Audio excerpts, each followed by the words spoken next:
My name is John Curtis. I'm professor working on energy and climate issues here at ESRI. My apologies to those that I'm expediting your kettle boiling. But to keep everything on track, we're going to move ahead with the second session, which is on energy security. So energy security means a lot of things. It's not just whether electric or gas turns up at your place of need.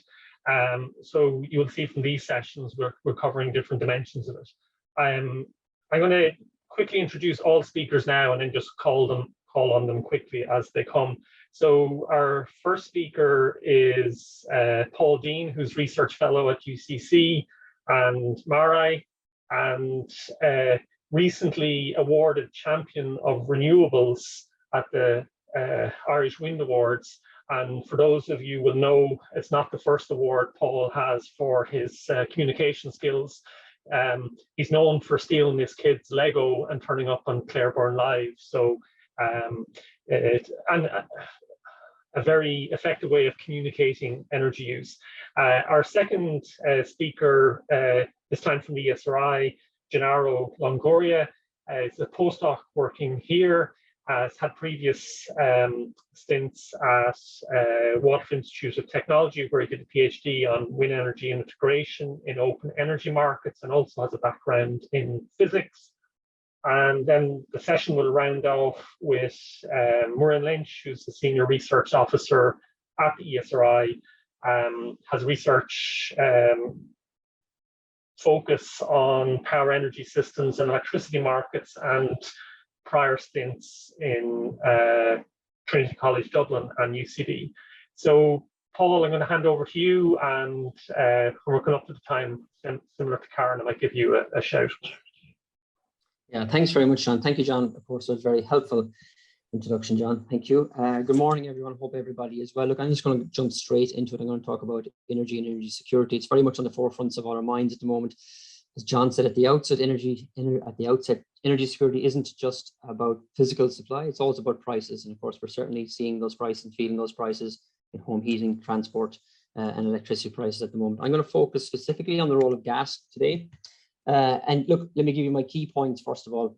So what I will be talking about. Look, the current geopolitical situation in Ukraine requires us to reevaluate our energy security position in Ireland. You know, if you'd asked me 2 years ago, would I have said that? I would have said no, you know, because my views in the world were quite different back then. But the world has changed. We're heading into a decade of volatility, insecurity, and extreme prices. And as the world changes, so policies should shift with it. Why? Well, Ireland is one of the most fossil fuel dependent countries in Europe. Last year, about 86% of all our energy right across the economy, oil, coal, and gas, came from fossil fuels. So we're very much exposed to the whims of international market. We're a country who produces so little energy and a country who uses so much energy. Today, we would spend 20 million euros importing fossil fuels into Ireland. That's just under €1 million an hour.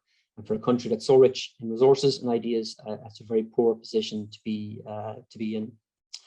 Gas makes up about 30% of all our primary energy in Ireland, and gas is fundamentally important to the operation of our economy. And I suppose what I'll be sharing with you today is, I suppose, some insights and I suppose views that I've had in conversations over the last couple of months with different stakeholders, listening to different commentary, listening to different media, different organizations. And there's kind of two polarized views out there. There's the view that, look, we're going to need more gas into the future and we need to build more infrastructure. There's also the view then that we're not going to need any gas in the future and that we shouldn't be building any of this. And it's very difficult, to be honest with you, to sit closely with any of those two extreme views. The reality is probably somewhere in the middle. And I'll share some of the thoughts and reasoning that have brought me about to my position today.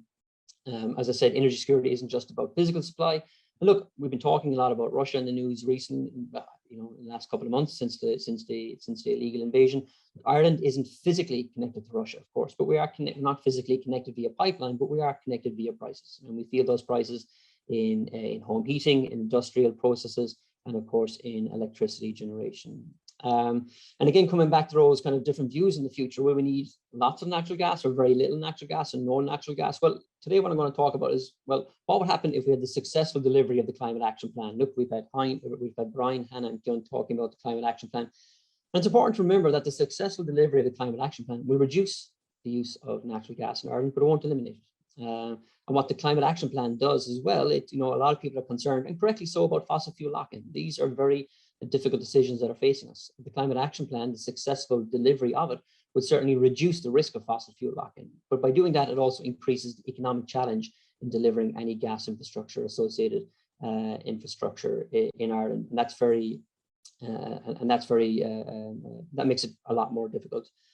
The other thing that'll be coming out of the conversation today is, look, it's extremes, not averages, that define the size and the role and the magnitude of any future gas infrastructure that's needed in Ireland. In many ways, we can think about annual averages and stuff, but that's not intuitive. As we'll see later on, it's what happens on a daily basis is fundamentally important, and that should inform our decisions about gas security in Ireland. So look, let's ask a very simple question. How much natural gas will we need into the future? And again, coming back to those conversations and different viewpoints here in the future, there's lots of conversations about the role of offshore wind, about hydrogen, and that's true. That's very necessary. It's very compelling, but that's in the future. The future is not the problem. The present is the problem. And when you think of offshore wind and the vast amounts of potential that we have in Ireland, you're really talking about 10 to 15 years plus for that to be delivered. And it's really over the next couple of months, the next decade, where Ireland is very much exposed, particularly our reliance on natural gas. So let's ask the question, what will the successful delivery of the Climate Action Plan deliver? In 2020, we used about 50 terawatt hours of natural gas. That's primary natural gas. Okay. Now these numbers are a little bit rounded just to make the digestion of them just a little bit easier. So 50 terawatt hours, about a third of our primary energy, about half of that used in electricity generation, and then we also have about 700,000 homes. We talk a lot about natural gas, and then you can conceptually see an exit strategy for natural gas when you look at electricity. But when you look at industrial demand for natural gas, when you look at commercial demand for natural gas, when you look at the 700,000 homes that currently use natural gas for residential heating, that's tricky, that's hard, and that will take a lot longer. So full delivery of the Climate Action Plan will reduce our natural gas usage by about 40%. It's somewhere between 30 and 50%. But what's important here is it's not zero, and over the next decade, Ireland will still be very much exposed to natural gas and volatility that comes around with it. So even though we will be using natural gas, we will be using a lot less if we assume the successful delivery of the Climate Action Plan. Now that's on an aggregate basis. What's interesting is actually, if you stand back and look at that, and again, looking at the Climate Action Plan, you can see on aggregate over the years, we will be using less gas, but actually on individual days, we will probably be using more. And when you're thinking about infrastructure, when you're thinking about diameters of pipelines, when you're thinking about injection rates, when you're thinking about capacities, it's really the individual days that are more necessary and more compelling to think about. And what we're saying here is essentially, it's extremes, not averages, that define the size of the gas infrastructure that may or may not be needed in Ireland into the future. And again, if we take a closer look at this, if we look at the data for this year and last year, if we start here on the right-hand side and look at how much gas we use and where we use it, on an average day over the year. So this is just taking our annual gross consumption and then dividing it by 365. What a typical average day used. In the power sector, you might need 80 gigawatt hours, in industry about 40 gigawatt hours, and homes about 20 gigawatt hours. Now, where do we get that gas at the moment? About 47 gigawatt hours per day come in from Corrib, and that will be reducing into the future. So the rest of it comes from Moffat. So from the interconnection points, 2 pipelines that we have coming under the IRC into Ireland. And Moffat is a real source of strength and flexibility when it comes to natural gas, and it's fundamentally important. So that's the supply of natural gas, and that's the demand of natural gas on a typical day. And on a typical day, we need about 150 gigawatt hours of natural gas. But let's look at a peak day. Look what happens when you get a day, for example, when you have very low wind speeds across Northwest Europe, when you have overlapping cold weather. What happens in those days? And the picture changes dramatically. Now, we've already seen some of these days already in Ireland. These days don't have to happen a lot, but they just have to happen once, actually, for the system to come under an awful lot of pressure. On a peak day, look how much demand grows. Demand within the power sector will grow to about 140 gigawatt hours. And again, here, what you're thinking about, this is a system that's heavily reliant and heavily supplied by renewables. But if there isn't wind over Northwest Europe, that means that capacity factors will drop very close to zero in Ireland and across the British Isles. And that means that interconnection isn't very helpful. And we've modeled this before for previous studies that we've done for the Electricity Association of Ireland. Industrial demand is relatively benign since we follows a relatively base load throughout the year. And then if we look at the residential demand down at the bottom, a massive surge going from 20 gigawatt hours up to about 65 gigawatt hours. Again, cold weather, people putting on the heat, 700,000 homes. And what that does, well, it doesn't change the injection from Corrib very much. Corrib will still inject its maximum capacity, which this year is 47 gigawatt hours. But look what it does to Moffat. Moffat doubles up its import capacity. So a huge surge in capacity of surge in volumes of natural gas coming in from Moffat. And this is one of the unique characteristics that we see of the natural gas infrastructure that we have in Ireland and right across Europe and right across the world. Its ability to be flexible, its ability to respond quickly and adequately to large surges in demand. And when we're thinking about future needs for storage or LNG or indigenous exploration, these are the things that really shape a lot of those conversations around that. So what do we know? We know that in the future, Ireland is still going to need natural gas, even with the successful delivery of the Climate Action Plan. We know on certain days that we will need more, even though on aggregate over the course of the year, we will need a lot less. And that's a tricky problem to solve. So what are the options that are facing Ireland when it comes to these views? And what I've defined here, I suppose, are the energy security challenges facing Ireland over the next decade. And again, a lot of the conversations that we have in Ireland are focused on offshore, renewable, large volumes of renewables, hydrogen. And yes, we need all that, but they're not helpful now. It's the next decade that's going to be tricky, particularly the next winter is going to be difficult. And what I've identified here is there's challenges that need to be overcome, there's options that need to be understood, and there's actions that we must take. Now, when you're looking at this slide, what's interesting is that none of this stuff is predictive. None of this stuff is forecastable. What you need to involve here is lots of value judgments. Your view on LNG, on gas storage, or on indigenous gas exploration will be very much shaped around your view of the world that you see in the future. If you're of the mindset where you think that security of gas supply and physical flows into Europe from the UK into Ireland will be fine, well, then none of this would make any sense. If you're of the view that we're heading into an era of volatility, of political uncertainty, if you're thinking about cyber attacks, if you're thinking of gas rationing, well, then some of this will make sense and some of this would certainly be necessary. And this is what makes these conversations very difficult, because it really rests with the individual and what the individual thinks about the future. And this is a tricky thing for government, because this is not an analytical exercise, but it's something that we need to strive to understand. We can hope for the best, but from a policy perspective, we do need to plan for the worst. And as I said before, hope is not an adequate strategy when we're thinking about energy security. We do need to be pragmatic, politically and socially, no matter how unpalatable some of these situations may be. So the challenges for the government are tricky. We need to supply enhance energy security, and there is a natural tension between climate action and energy security, and particularly that will be amplified and exposed over the next decade. We do need to avoid the lock-in of redundant fossil fuel infrastructure.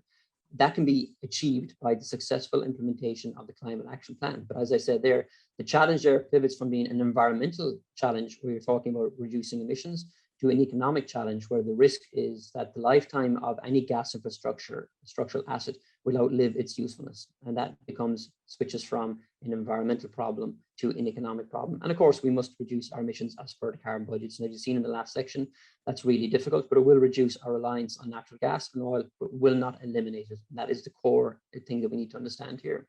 So what are the options available to the government? Look, there's demand reduction. We've seen with reduced fossil fuel use or reduced energy use over the last couple of weeks, that campaign was really important. I've said this before, a 10% reduction in national energy consumption right across the economy delivers the same supply benefit as doubling the amount of wind that we have in Ireland. It's really important. It's something that we can deliver now. And yes, it is politically unpopular, but it's socially necessary. It's something that we've done in the previous oil crises and something that we will need to replicate again. Oil storage, yes, look, we have a 90-day or a little bit less than 90 days oil storage now coming from Nora. And the options that the government really need to understand, I believe, is looking at the options for gas storage, indigenous gas exploration, and imported LNG. Now, all of these things are problems, all of these things are challenges, and they all have different benefits. If we're looking at gas storage, indigenous gas supply, and imported LNG, they all take time to deliver. They will require financing. They will require some massive element of political and social support. If we look at gas storage, if you're looking at something like the Kinsale oil field, Kinsale oil field, you're looking at geological storage. And what you're looking at there is for Ireland to store gas over summer months or winter months and make it available to the economy on demand. Of course, what that helps us do, it certainly reduces the physical risk. It doesn't really help us in many regards to reduce the price risk. We will still be very much exposed to price risk across Ireland.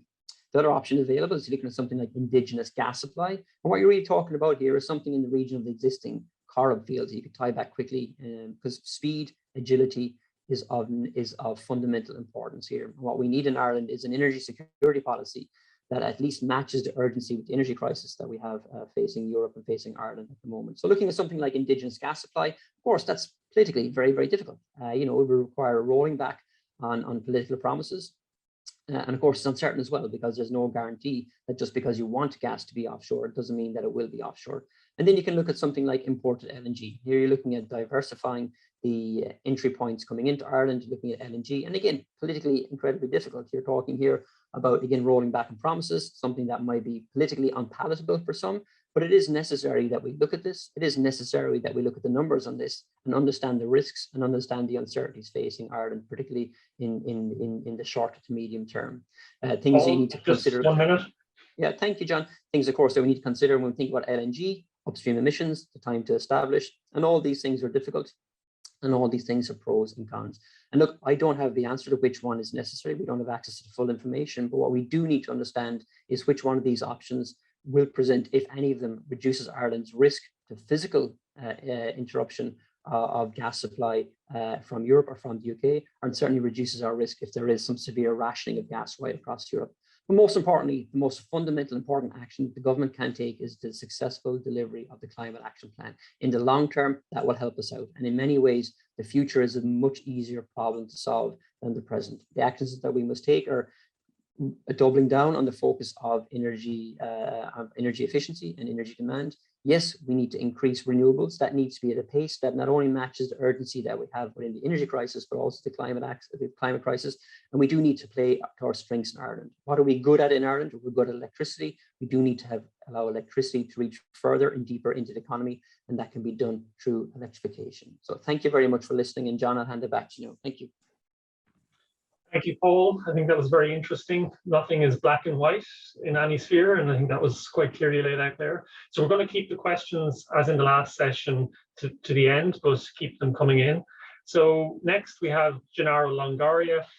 This time we're talking about hydrogen, and I think in the context of this, is it energy security? It is, but I think what Gennaro is going to highlight is, yes, we know hydrogen has a role to play, but this research is looking at how does it fit into the system. So if you're ready to go ahead, Gennaro, over to you. Yeah, thanks. Hello, everyone. Good morning. I'm going to present ongoing work. This work received funding from the SEI RDG program. And the title of my presentation is Integrating Renewable Hydrogen to Achieve Energy Security through Technology Diversification. Just to provide a brief background on this work, to accomplish the energy transition, Ireland envisions to generate at least 80% of the electricity from renewable sources, and to reduce electricity emissions by up to 80%. This alone will mean that available rotational inertia in the grid at the moment is going to be lacking, or as synchronous fossil fuel generation is phased out. And on top of that, we will also experience a massive electrification from different sectors of the economy. And this will mean that total electricity demand might grow between 19 to 50% by the end of the decade. So all this together represent, or they will put that system operator under significant pressure to balance in real time supply and demand.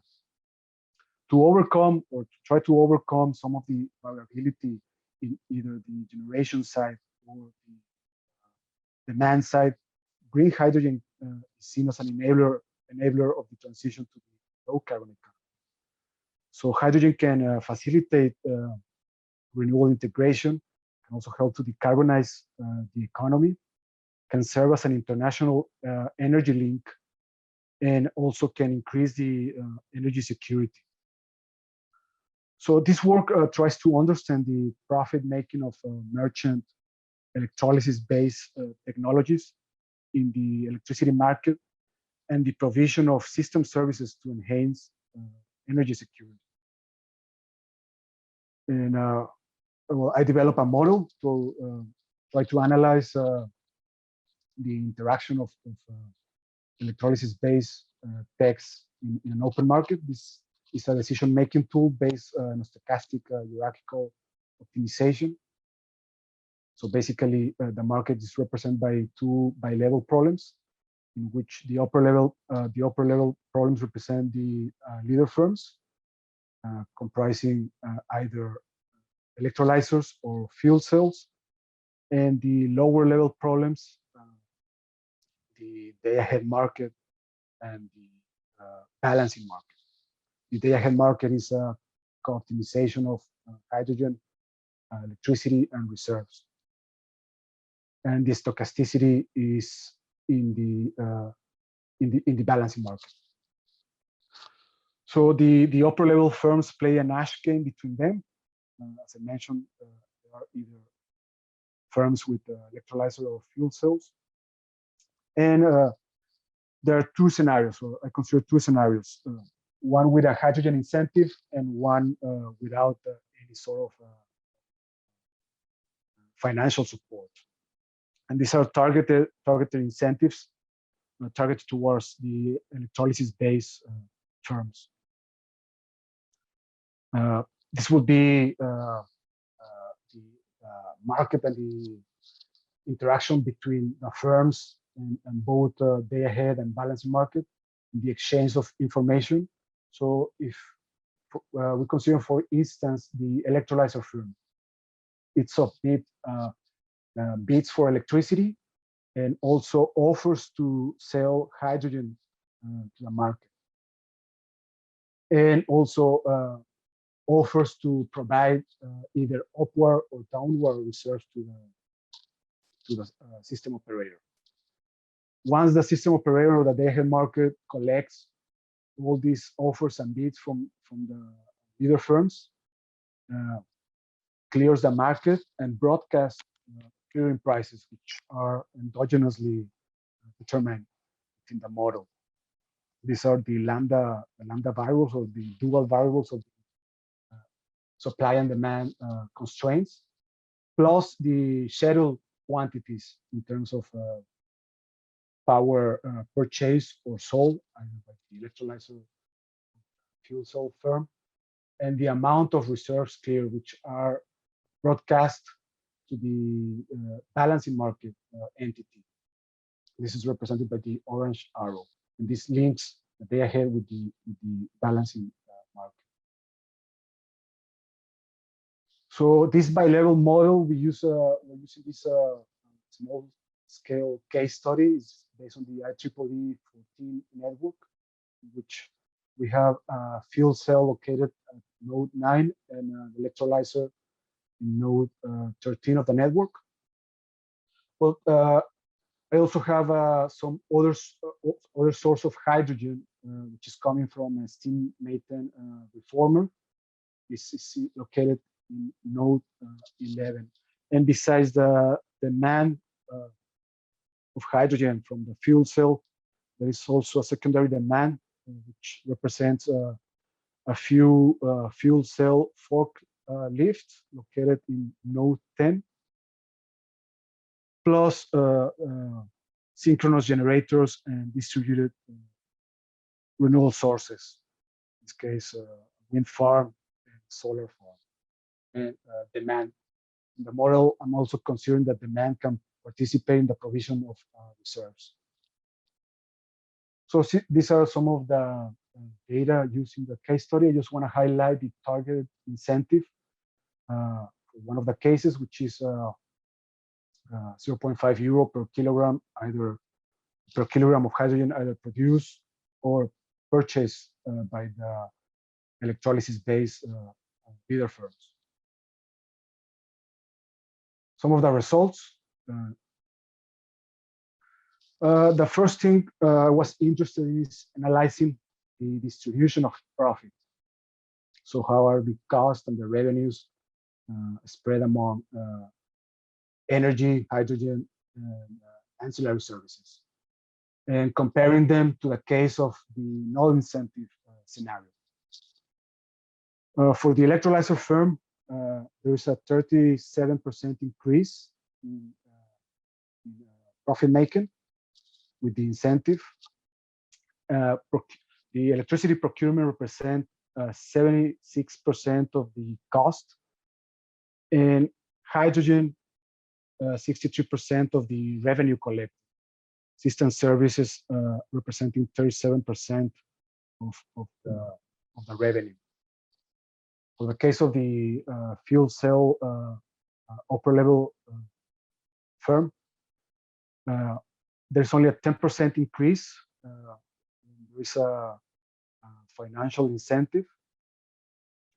Most of the costs are incurred in procuring hydrogen, and revenues are split between electricity and provision of system services, where system services are taking comprise most of the revenue collection of the fuel cell. 62% in this case is coming from selling upward or downward reserves to the market, and the provision of energy to balance mismatches in real time. And the plot is showing how all these are distributed between cost and revenues for both leader firms. Now, the amount of power traded by both leader firms. So without incentive, basically the electrolyzer is procuring energy when it is cheap. So that is early in the morning or late at night, as is shown in panel B. The orange bars represent the energy traded by the electrolyzer in the absence of subsidy, financial support for hydrogen procurement. However, when there is this 0.5 euros per kilogram of hydrogen, there is more activity along the day. Electrolyzer, which is shown by the green bars in the plot. So in contrast to the null incentive policy, both the electrolyzer and the fuel cell power trading expand by 56% and 7% respectively. And net power grows fivefold with the incentive. Net power here is net of the actions taken in the balancing market. Now, in terms of system services or reserves trading, in this case, 80% of the trades the electrolyzer submits relatively low offers to outbid competitors, and this occurs particularly at times of tight supply and demand, where the offer is basically zero. The fuel cell can become a marginal firm in upward reserves provisioning, offering a relatively more expensive than the most expensive generator in the network, when the available power capacity barely meets the loads demand. And this is reflecting the opportunity cost of fair income from energy not offered in the day-ahead market. We also saw some strategic trading by both leader firms. So basically, the firms offer below their maximum capacity at a price similar to the most expensive generator, especially when the power output of wind and PV is not enough to commit downwards reserves. And the effect of this sort of withholding of capacity is to increase the downward reserves clearing price from level of 10 euros to 40 euros when this happened. One example can be seen there at hour 7 in the plot. Now, the effect of the incentive in the hydrogen market clearing price, the results showed 1.3% decline in the average price with the 0.5 incentive. But there is also an increased participation of the electrolyzer firm in the hydrogen market. And this is driven by an increased demand of the fuel cell, which is a dramatic increase of more than 500% of hydrogen procured just by the fuel cell. And also the market share of the steam methane reforming trips by 45% with respect to the no incentive case. The amount of, or the kilograms, the mass of hydrogen traded is shown in the plot. In the no incentive case, the market share of the electrolyzer firm is basically 68% of the total hydrogen demand. The steam methane reforming is basically supplying the rest of this demand in the no incentive case. But with the incentive, the methane reformer is almost driven out of market, and the electrolyzer is covering almost total hydrogen demand. There is almost a fourfold hydrogen demand increase with respect to the absence of the subsidy support. And here we can see how the activity of the electrolyzer and both the fuel cell increases with the subsidy support. The green bars are that hydrogen offered to the market by the electrolyzer. The gray bars, the hydrogen procured by the fuel cell, both with the 0.5 incentive. Some conclusions of this work is that with the right conditions, the market for reserves and hydrogen present opportunities to influence the clearing price, especially the hydrogen clearing price and system services. The effect of the incentive is greatest for the firm with the electrolyzer, so there is not the effect of the incentive is not as big for the fuel cell as it is for the firm comprising electrolyzers. Ancillary services represent a significant share of the leaders firm revenue streams. In the absence of the incentive, system services represent up to 86% and 49% of the electrolyzer and fuel cell firms' revenue, respectively. But with the incentive, at least for the electrolyzer, the share reduces to 37%. And in the case of the fuel cell, it increases to 62%. The capacity factor of the fuel cell and electrolyzer firms is 67 and 73%. And also the electrolyzer's hydrogen production increases, and also the demand from the fuel cell by more than 500% with the incentive. Some of the bibliography, and thank you. Thank you for listening. So thank you, Gennaro. So moving along to next session, or next paid presentation is Muireann Lynch, and Muireann is going to present on regulatory delays. I suppose this point has been referenced in a couple of the speakers earlier, and I suppose we have a lot of new infrastructure to come online over the coming years, and Muireann is going to talk at one aspect of that. And so over to you, Muireann. Great, thanks a million, John. Yeah, so this is a piece of work by Gennaro, who you just heard speaking, and also John and Niall Farrell and myself. It was kind of what we were trying to do is, there's an awful lot of anecdotal discussion about planning and regulatory delays in getting energy infrastructure online. And what we wanted to try to do was put a few numbers on that. So, okay, my slides are advancing, brilliant. Okay, so obviously RESI, as we've heard this morning, and as we all know, it's a major pillar of energy policy and decarbonisation in policy in particular. And for that reason, delivering on our RESI targets is crucial if we're going to hit these decarbonisation targets, etc. And RESI projects, they face several planning and regulatory hurdles And I don't mean that in a negative sense. I just mean that there are several stops along the way in order to get a RESI project, or indeed any infrastructural project, over the line and actually get it built and operational. And these hurdles have several different types. There are planning permission hurdles that need to be cleared, and the project needs to get grid connection. And then in the case of renewable energy projects, a lot of the time they need to qualify for subsidy support in order to make their project viable.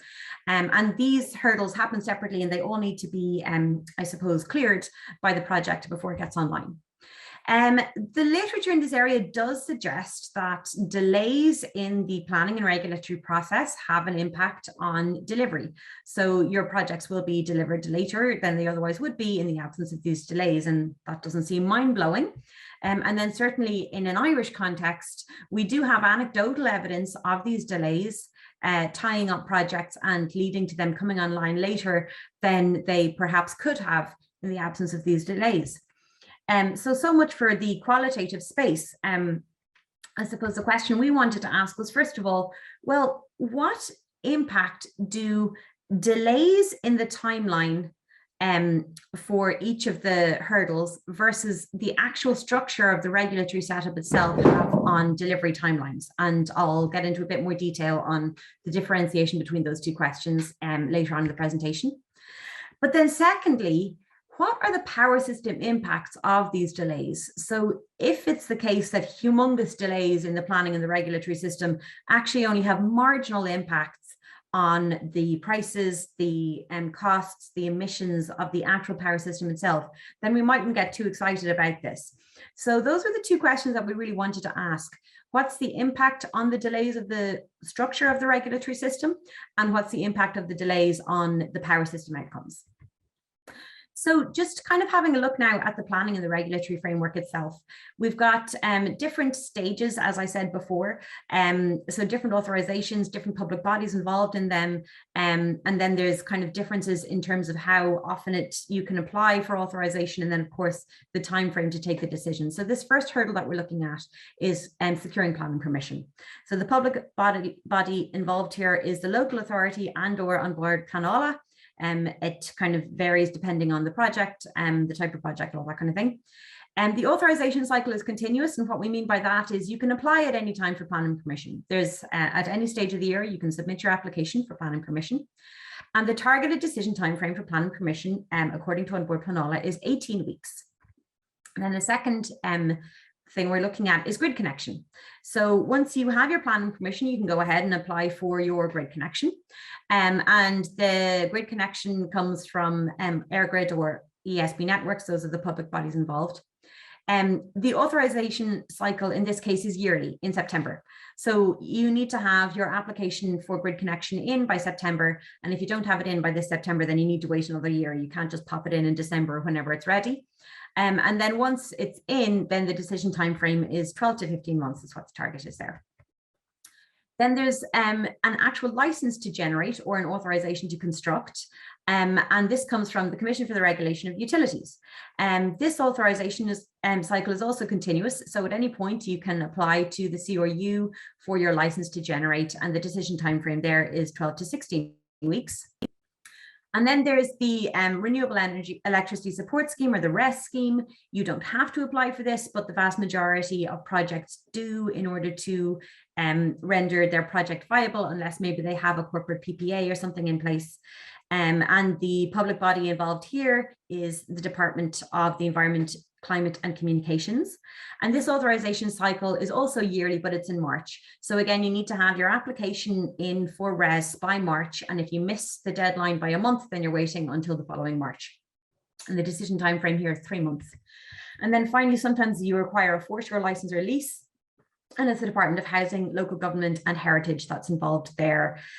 The authorization cycle there is also continuous, and the decision time frame there is 18 weeks. So as you can see, there are an awful lot of different sources of kind of regulatory decisions, and we had to decide which of these to take into account and also how to model them.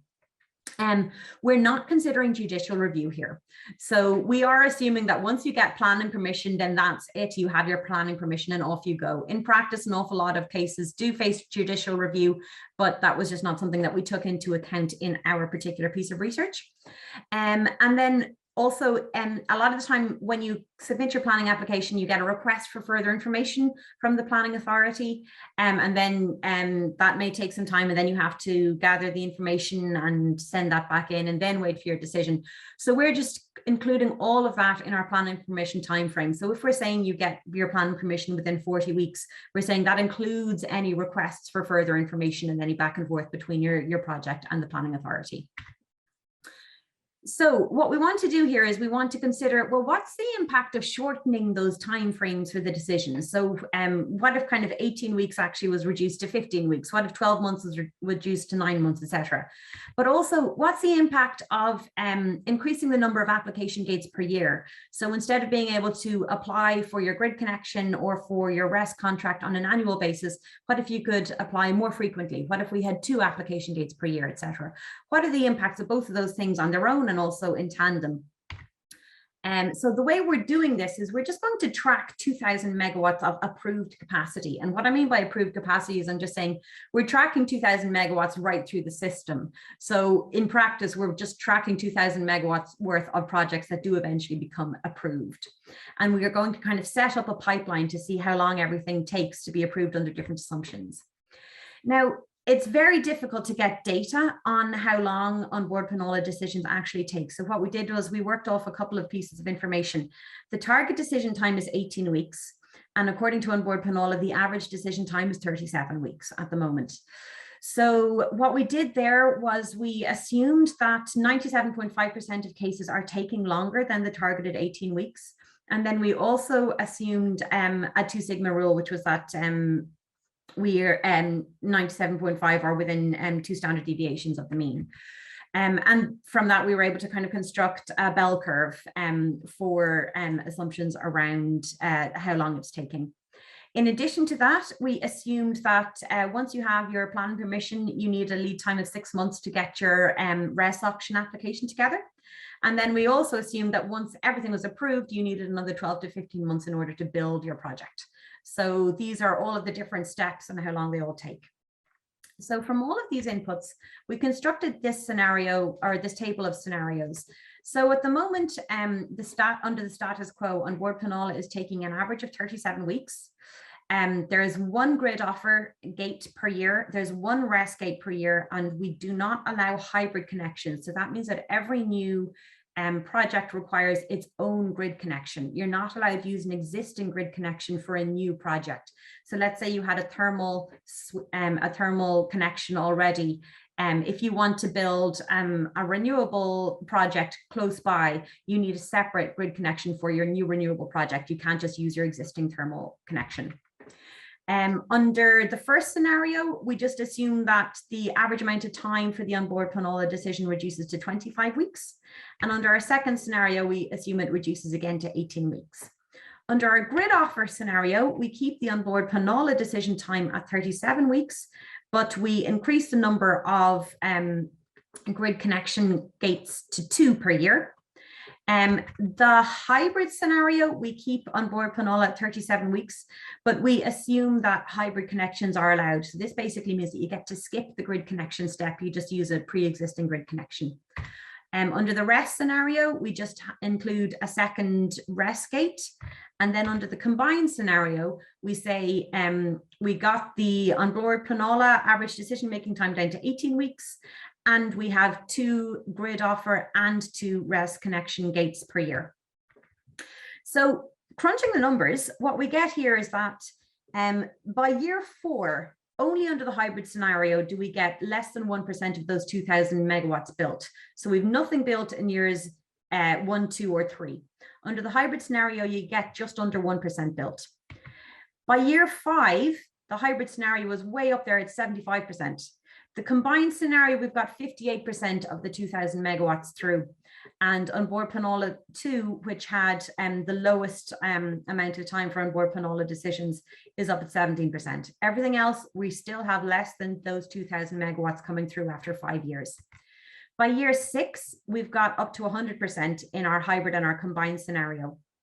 And we're up to 75% under on board Planola 2 or under the RES scenario where we have double the RES gates per year. But the status quo is down at 59%. And then by year 7, we're up at 92% under the status quo and 95% if we reduce on board Planola decision making to 20 weeks. But it takes until year 8 to say that everything is built. So we're seeing a delay here of kind of 4 years for some projects where the status quo is taking 4 years longer than that combined scenario would take.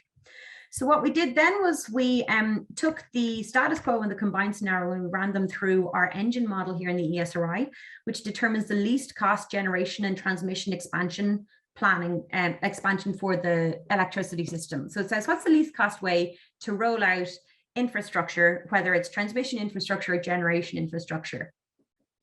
And what's of relevance here is years 4 to 7, because before year 4, nothing gets built. And by year 8, everything gets built. So the only difference between the status quo and the combined scenarios is going to show up in years 4, 5, 6, and 7.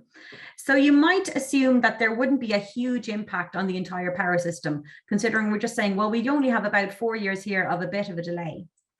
But what we actually found was that there was up to a 3% reduction in system costs under the combined scenario versus the status quo scenario. And then in terms of emissions, we've got a 3 to a 4% reduction in CO2 emissions from the whole system just by that little delay from the combined versus the status quo scenario. But the biggest impact actually was in consumer prices. We saw up to nearly a 10% reduction in consumer prices. So these are the electricity prices, the wholesale electricity prices that do eventually feed through to consumers' bills. There was up to a 10% reduction there, which is quite substantial, considering, again, we're only looking at 2,000 megawatts here. And obviously we're looking at building an awful lot more than 2,000 megawatts over the next decade. So some quick conclusions here. First of all, sorry. Thanks, John. Some quick conclusions here. We do see an impact of planning delays on RESI rollout. But these delays actually do have a tangible increase on power system costs and CO2 emissions, and particularly on consumer prices. So these delays are not costless. They do feed through and they do have an impact on people's bills. It seems that increasing the number of gates and in reducing the timelines for onboard Planola to make their decisions in particular were both impactful in terms of how long the delay was. So there may actually be some low-hanging fruit here, whereby simply increasing the number of application gates for grid connection and for the RES auction could have a tangible impact on how quickly we can get these renewable projects out. And that might be something for policymakers to consider. So that's me. Thanks very much for listening. Thank you, Muireann. Sorry for interrupting when you were almost done. So we're to the Q&A session now. We have a good few questions in, but if you still have some questions, please do enter them in the Q&A. So to kick off, Paul, if I could ask you, building an LNG terminal and infrastructure not inherently locking LNG use in a 30 to 50 year timescale, as in would it or would it not? Yeah, that's an important question, John. And no, it doesn't have to be. If you look at something like floating offshore LNG, for example. So this is what we're seeing a lot of European member states looking at the moment. So floating offshore LNG, essentially it is, well, what the name sounds, just float it in, and if you don't want it, it goes away afterwards, you throw it away or whatever. So there's no physical connection. So that risk can certainly be reduced by looking at those type of things. Now, and that's kind of what we're seeing already, John, actually looking at Germany, looking at Netherlands. I think there's a trickier problem though, or a wider problem with floating LNGs. There's huge demand for those ships at the moment. There's only about 30 or so of those ships in the world. A lot of them are already on the contract. I know there's plans for some of them here in Ireland, but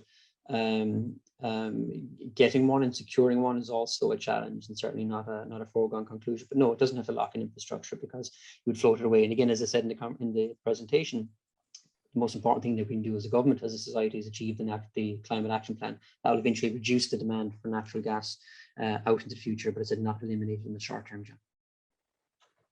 Thanks, Paul. Just while you're there's another question. I'm not sure of it fully, but maybe you could talk around 700 homes currently using natural gas. they need to be reduced? What are their options? Maybe is the question.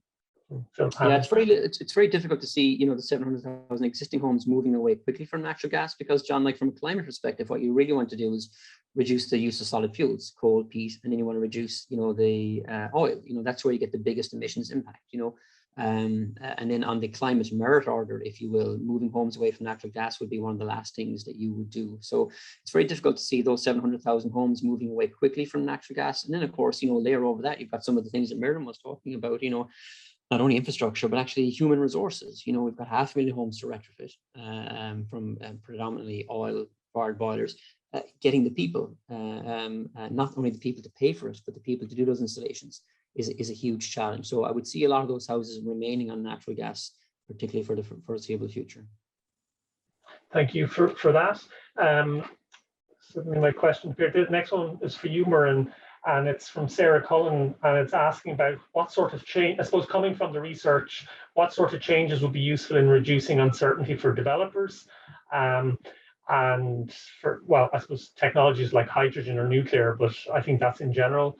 And it asks about a dedicated streamlined process for electricity generation projects like offshore wind.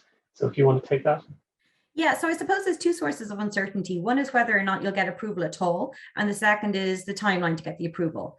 We didn't really look at the first one at all.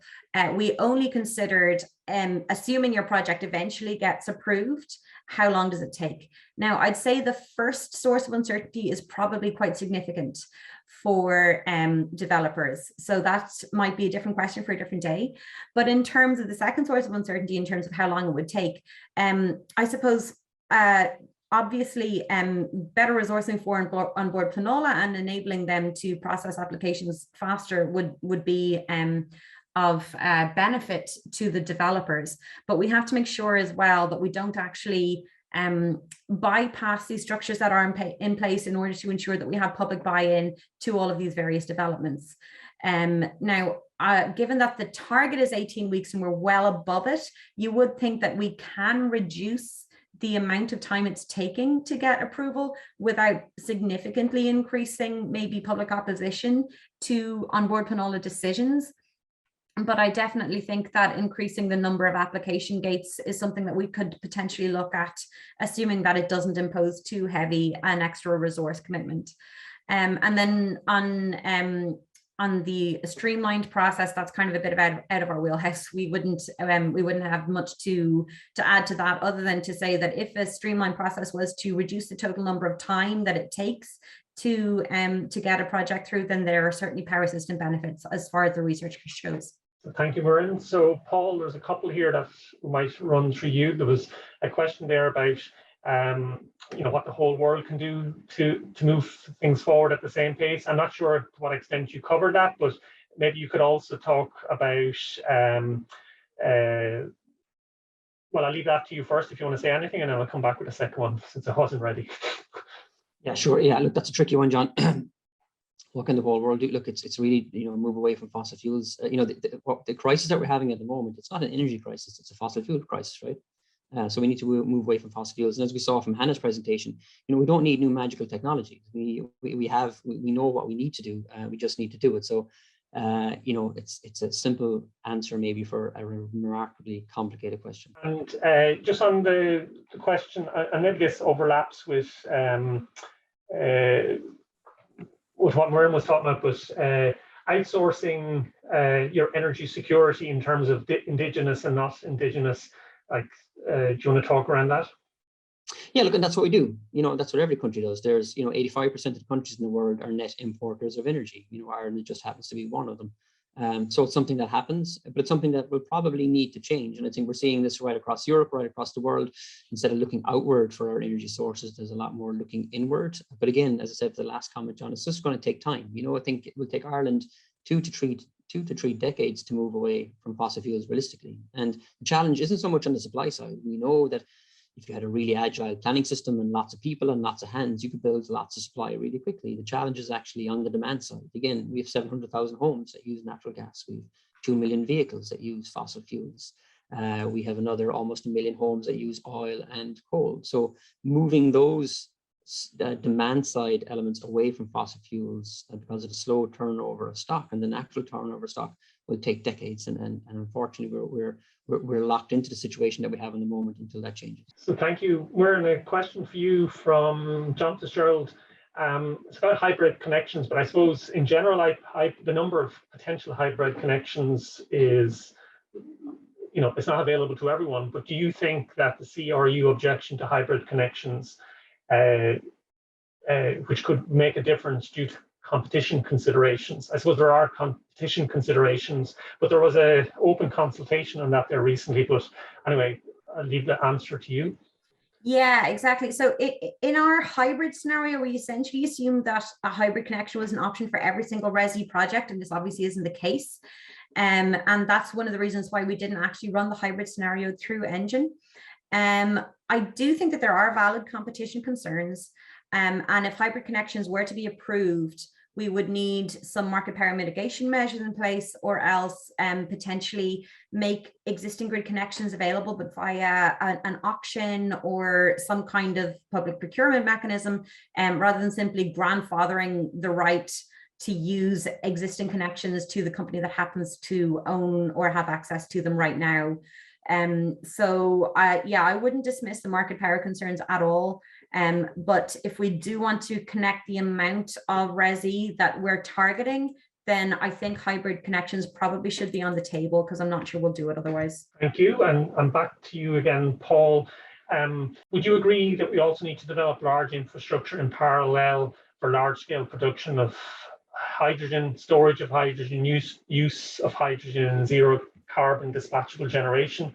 And I suppose given the long lead times, for building, which I suppose what Muireann has just been talking about. Yeah, sure. I think it comes back to one of the points Brian O'Gallagher made earlier. We need everything. We need everything, lots of it, as quickly as you can, as much as you can, and you might just about get there. So yeah, you need demand side management, huge renewables. You need to figure out a way to store that, to absorb into the power system. You need to look at everything. There isn't a technology. Okay, there's some kind of unicorn stuff that we haven't seen come through, but you need everything that we know of now as quickly as possible, as much as possible, and then, as we saw from Hannah's presentation, you might just about scrape through. So yes, we need those. So thanks, Paul. There are a few other questions there, but we've come up to the time to try and get you all out for lunch. So